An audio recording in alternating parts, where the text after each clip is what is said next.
صحت کا شعبہ کسی بھی معاشرے کی بنیادی ضرورت اور ریاست کی اولین ذمہ داری ہوتا ہے، لیکن جب اسی شعبے میں نااہلی، لاپرواہی اور غیر قانونی سرگرمیاں سر اٹھانے لگی تو یہ مسئلہ صرف ایک شہر یا ضلع تک محدود نہیں رہتا بلکہ انسانی جانوں کے لیے ایک سنگین خطرہ بن جاتا ہے۔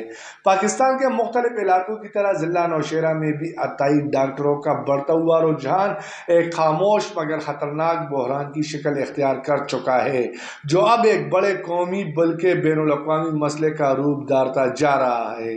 میں ہوں محمد اسد اور آپ دیکھ رہے ہیں انسائٹ پاکستان۔ ناظرین کرام، عطائی ڈاکٹر دراصل وہ افراد ہوتے ہیں جن کے پاس نہ تو مستند میڈیکل ڈگری ہوتی ہے اور نہ ہی کسی باقاعدہ طبی ادارے سے اجازت، لیکن اس کے باوجود یہ خود کو ڈاکٹر ظاہر کر کے معصوم شہریوں کا علاج کرنے لگتے ہیں۔ یہ افراد عام طور پر دیہی اور پسماندہ علاقوں کو اپنا ہدف بناتے ہیں، جہاں صحت کی سہولیات پہلے ہی محدود ہوتی ہے اور عوام آگاہی کی کمی کے باعث ان کے جانشین میں آ جاتے ہیں۔ یہی وجہ ہے کہ شام کے اوقات میں ان کے کلینک زیادہ فعال ہوتے ہیں تاکہ وہ سرکاری نگرانی سے بچ سکے۔ ضلع نوشہرہ کے مختلف علاقوں میں اس مسئلے کی شدت واضح طور پر دیکھی جا سکتی ہے۔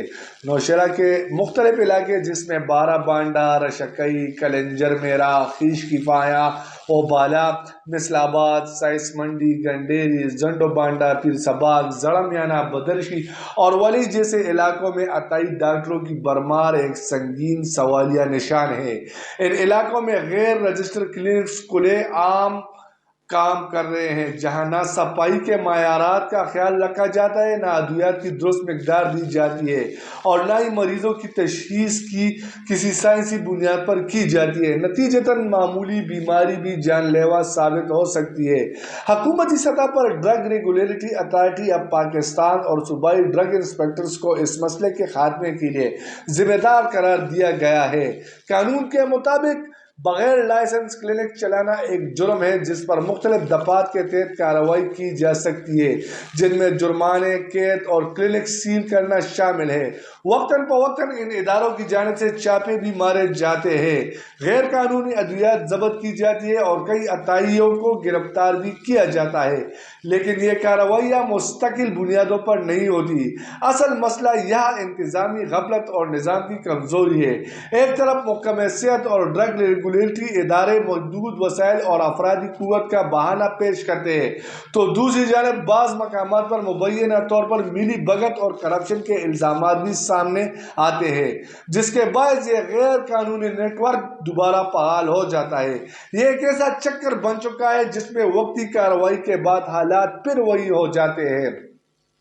اگر اس مسئلے کو وسیع تناظر میں دیکھا جائے تو یہ صرف پاکستان کا مسئلہ نہیں بلکہ دنیا کے کئی ترقی پذیر ممالک میں بھی عطائیت کا ایک بڑا چیلنج ہے۔ عالمی ادارہ صحت ورلڈ ہیلتھ آرگنائزیشن بھی بارہا اس بات کی نشاندہی کر چکا ہے کہ غیر تربیت یافتہ طبی عملہ عالمی سطح پر اموات کی ایک بڑی وجہ بن رہا ہے، خصوصاً دیہی اور کم وسائل والے علاقوں میں۔ یہی وجہ ہے کہ اس مسئلے کو اب ایک عالمی صحت کے بحران کے طور پر دیکھا جا رہا ہے۔ نوشہرہ کے تناظر میں اگر تجزیہ کیا جائے تو صورتحال نہایت تشویشناک ہے۔ ڈاکٹروں کی عدم دستیابی اور عوامی آگاہی کی کمی نے عطائی ڈاکٹروں کو کھل کر کام کرنے کا موقع فراہم کیا ہے۔ مقامی انتظامیہ کی جانب سے مؤثر نگرانی نہ ہونے کے برابر ہے، جبکہ عوام بھی فوری اور سستے علاج کی تلاش میں اپنی جانوں کو خطرے میں ڈال دیتے ہیں۔